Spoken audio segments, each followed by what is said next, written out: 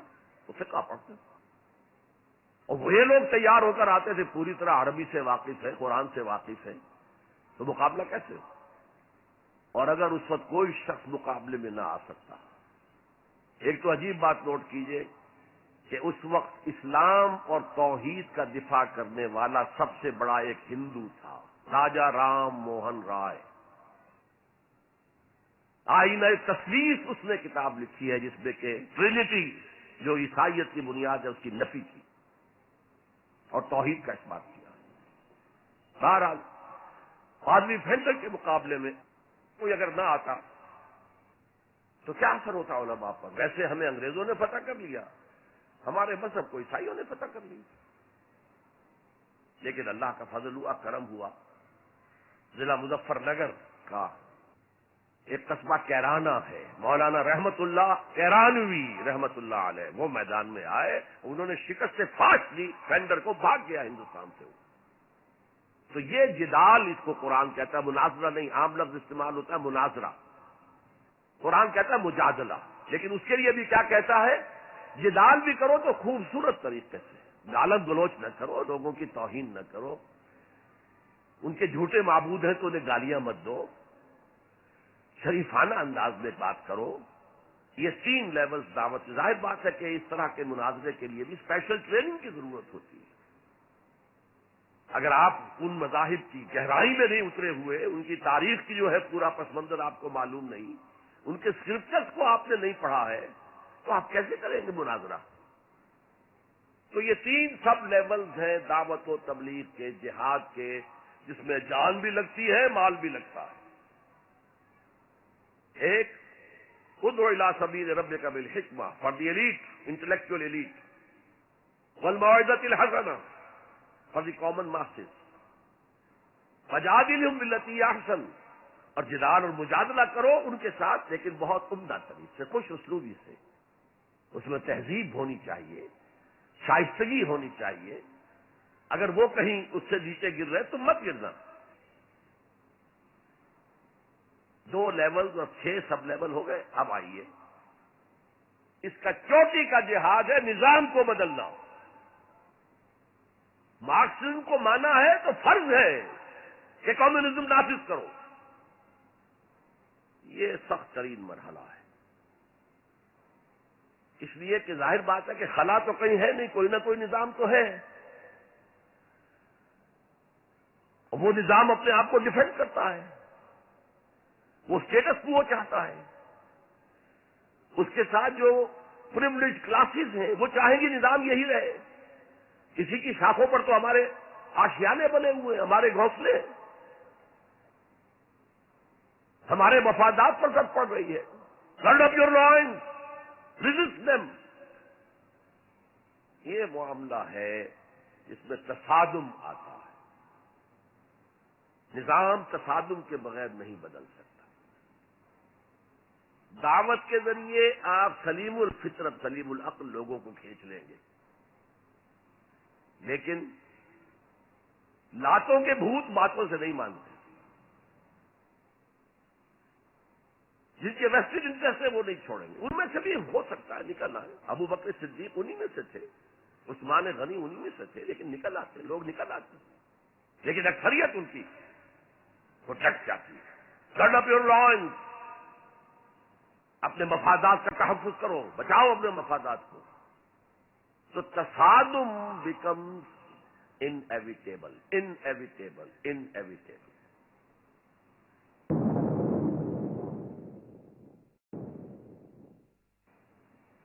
اس تصادم کی بھی 3 سٹیجز ہیں. وہی میں نے کہا تھا نا، 3 سب سٹیجز ہر سٹیج پر. پہلی یہ ہے جسے پیسو ریزسٹنس کہا جائے گا. ظاہر بات ہے کہ کانفلکٹ تو انقلابی لوگوں نے پیدا کیا ہے نا. معاشرہ تو بس رہا تھا، غلام اپنے قسمت پر شاکر و صابر تھے. غربا کہتے تھے ہماری تقدیر ہی یہ ہے، ٹھیک ہے. اسی لیے تو مارکس نے کہا کہ یہ اوپیم آف دی ماسز ہے مذہب. اس نے کانفلکٹ کس نے پیدا کیا؟ جس نے کہا یہ غلط ہے، یہ نظام صحیح نہیں ہے، یہ ریپریسو ہے، یہ ایکسپلائٹیٹو ہے، یہ ڈسکریمنیٹو ہے، اس میں تقسیم دولت کا نظام غلط ہے. ایک طرف ارتکاز دولت ہے، دوسری طرف احتیاج ہے، بھوک ہے، مفلسی ہے، فلاشی ہے. جو یہ کہتے ہیں تو گویا کہ ایک تالاب پرسکون تھا، اس میں پتھر تو آپ نے مارا نا. اب جو لہریں اٹھیں گی تو be prepared to face the music. چنانچہ اور مارو ان کو قتل کرو، ان کو جیلوں میں ٹھوس دو، ان کو یہ کرو، ان کو وہ کرو. اس سارے معاملے میں پہلی سٹیج ہوگی اس نظریاتی اور نظام کے تصادم میں ٹیک آل پرسیکیوشن وداؤٹ اینی ریٹیلیشن. اگر آپ وائلنٹ ہو گئے فرام دی ویری بگننگ تو جو پاور اس وقت ہے موجود، جو نظام ہے اس کو ریپرزینٹ کرنے والی جو حکومت موجود ہے، وہ آپ کو کرش کر کے رکھ دے گی. You have to buy time. اور اس کے لیے کیا ہے؟ وہ تمہیں مارے تم جواب نہ دو، وہ گالی دے تم انہیں دعائیں دو، وہ پتھر مارے تم پھول پیش کرو. ادفع باللتی ہی احسن، بہترین انداز میں دفاع کرو. اسے کہتے ہیں پیسو ریزسٹنس. حضور کی سیرت میں پورے 12 برس یہ حکم تھا. This was the order of the day. No retaliation whatsoever, no raising of hand even in self defence. اور یہ میں آپ کو بتا چکا ہوں. مہاتما گاندھی نے کہا, سرحدی گاندھی عبد الغفار خان سے, کہ میں نے یہ عدم تشدد جو ہے, تشدد کا جواب تشدد سے نہ دینا, یہ میں نے سیکھا ہے حضرت مسیح سے اور حضرت محمد سے صلی اللہ علیہ وسلم. حضرت مسیح کی زندگی پہلی سٹیج ہی پر تک رہی, آگے کی وہ مہم چلی ہی نہیں, اس لیے کہ آپ کو ریسپانس ملا ہی نہیں. کہتے ہیں کل 72 آدمی ایمان لائے تھے ان پر, اور ان میں سے بھی 12 تھے جو ان کے مخلص ساتھی تھے, حواریین تھے, ہر وقت ساتھ رہتے تھے, اور ان میں سے بھی ایک وہ تھا جس نے غداری کر کے گرفتار کرایا ہے ان کی اپنی روایت کے مطابق. اس کو چھوڑیے, تفصیل میں نہیں جانے کی ضرورت نہیں. تو بہرحال اس سے اگلی اسٹیج کیسے آتی ہے؟ دعوت وہ دیتے رہے, دعوت دیتے رہے, واز کہتے رہے, یہ سب کچھ کرتے رہے. سیکنڈ اسٹیج تک رہے, تھرڈ اسٹیج تک تو جب تک کہ قوت حاصل نہ ہو, you can't proceed. If there is no response, you can't go forward. لیکن یہ کہ حضور کی زندگی میں اگلی اسٹیج آ گئی. ساتھی آئے, انہیں مارے کھانی پڑی, دہتے ہوئے انگاروں پہ لٹایا گیا, جانوروں کی لاشوں کی طرح ان کی گردن کے اندر رسیاں باندھ کر انہیں گھسیٹا گیا گلیوں کے اندر.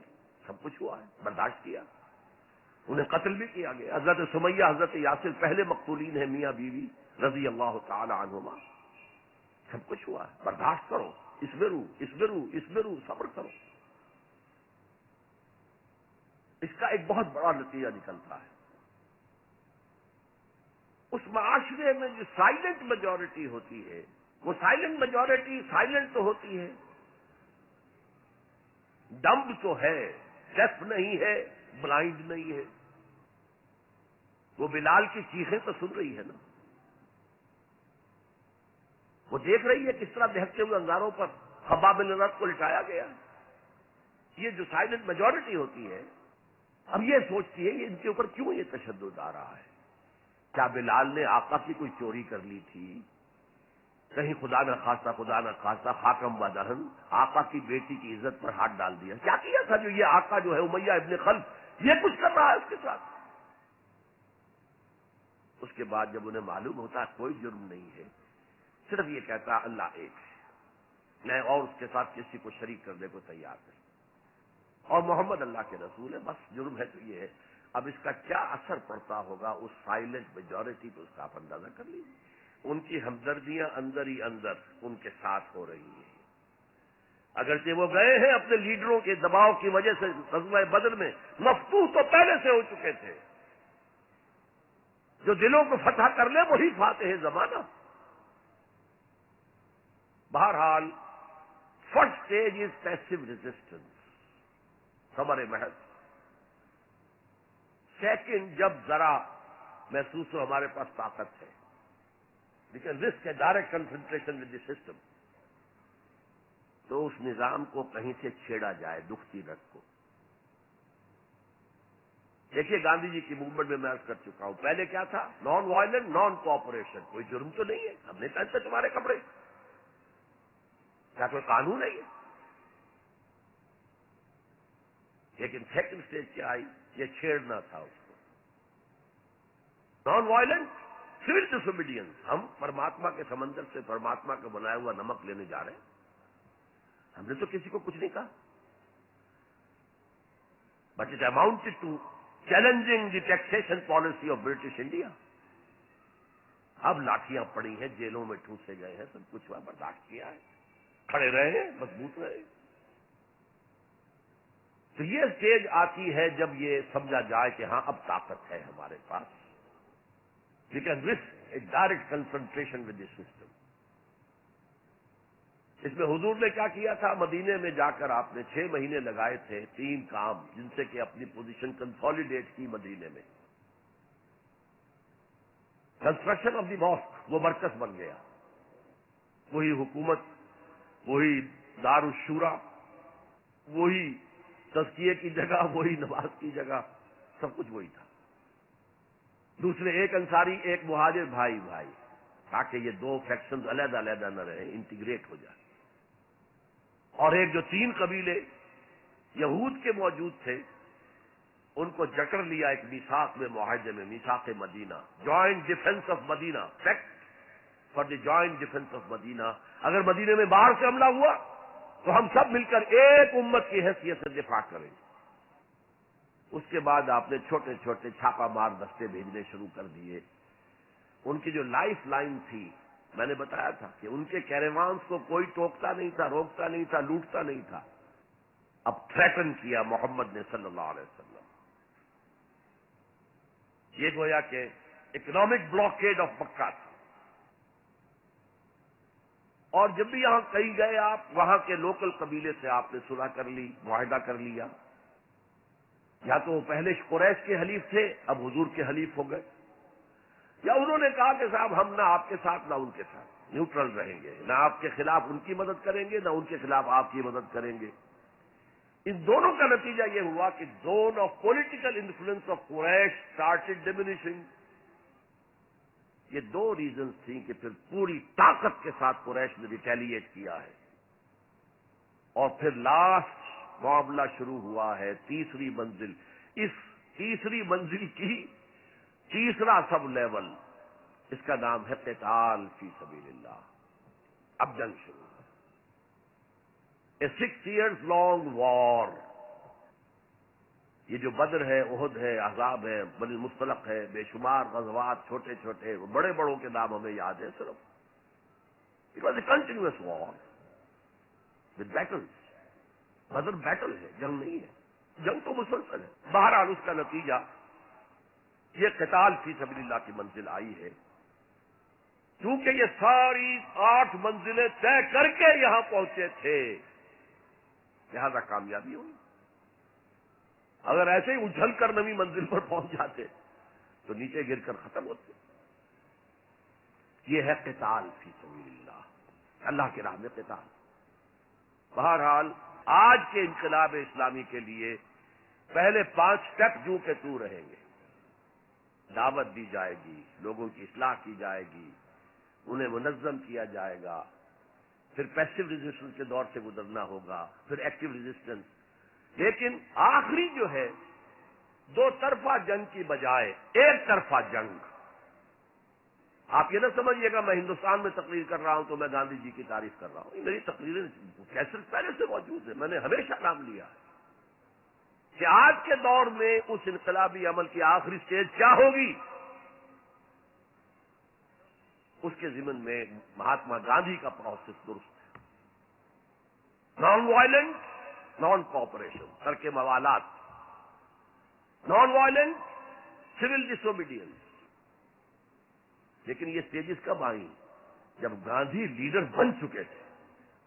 ان کا یہ کہہ دینا کافی تھا کہ بدیشی کپڑا ہم نہیں پہنیں گے اور ہم اپنا چرخہ چلائیں گے۔ پورے ہندوستان میں چرخے چلنے شروع ہو گئے، لیڈر تو پہلے کوئی ہوگا۔ تو یہ اجتہاد جو ہے، اس کو آج ہمیں قبول کرنا ہوگا۔ ہمارے لوگ کچھ دوسرے راستوں پر چلے ہیں، جس کی وجہ سے دنیا کو موقع ملا ہے کہ وہ جہاد کے لفظ کو خوب اچھالیں اور بدنام کریں۔ حالانکہ جہاد کا یہ پروسیس سامنے ہو تو کسی سلیم الفطرت انسان، کسی سلیم العقل انسان کو اس پر اعتراض کا کوئی بھی حق حاصل نہیں ہوگا۔ بارک اللہ لی و لکم فی القرآن العظیم ونفعنی وإیاکم بالآیات والذکر الحکیم۔